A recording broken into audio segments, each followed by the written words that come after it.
Hi, I'm Gohar Vardanyan, and this is the Strings by me Lessonette. In this lessonette, I would like to go over some tips for playing glissandos.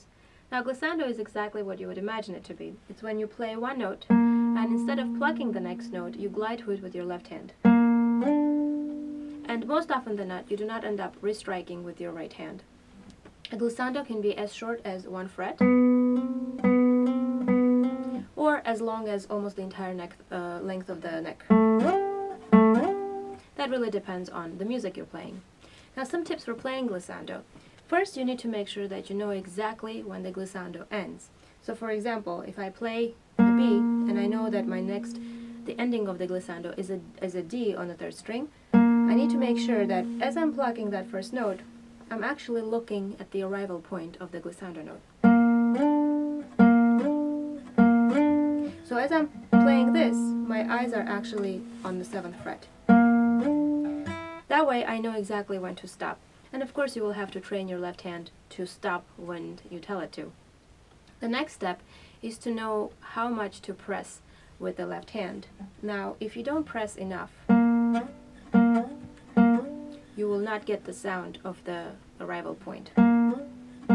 If you press too much, then you'll be hearing all of this fret noise in between, which is not usually the most attractive sound for a glissando. Learning how much to press can be tricky, and it does take some effort to practice.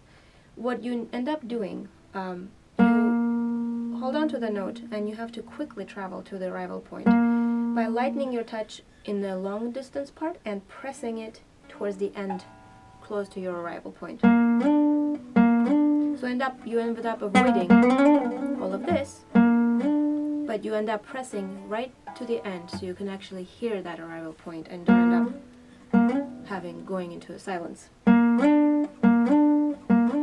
Most of the time, the initial note, the one that you strike, ends up absorbing most of the time. So you linger on it and you travel to the final note quicker rather than doing it slowly. It's very rare that a composer will specifically ask you to glide. In that case, it would probably be written down. But if it's just a glissando that you have to play in average repertoire, most of the time you hang on to the first note and you travel to the final note pretty quickly. And the third step is to make sure that you time it correctly. Now, the timing also depends on the music you're playing. Lots of times glissandos might be written as grace notes. Other times it might be a grace note tied to a pitch that you're arriving to, and then you actually have the real note that you have to restrike. So that would sound something like this.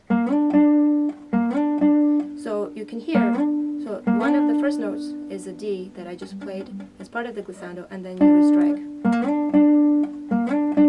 If it's something like this, it's actually very rhythmic. You have to make sure that the note that you strike in your right hand is on the beat. So if you have the beat going,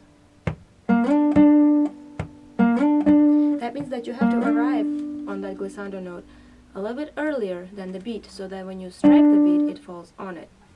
And this is just an example. Of course, the music that you have might have something different. If you don't have to restrike the next note, you have to make sure that you arrive on the beat. And that also, sometimes the way it's written or the way the composer wants you to play it, they want you to play the first note on the beat and the glissando note off the beat. So that really depends on the music you're reading. Whichever it is, make sure that you know what it is and know that the glissando is it's not just this free thing you do between two notes. It still needs to fit into time. Once you figure it out, then you practice it and you make sure that you strike the note and arrive at the arrival point in the right time. And most importantly, try to make it as beautiful as you can by avoiding the fret noise. And lots of times if there's going to be a glissando, probably it's a luscious melody, probably more romantic style, and it will probably require some vibrato. So a combination of a glissando and a vibrato will create a more luscious romantic feel to the music. I hope that helps in playing glissandos. See you in the next video. Thank you for watching.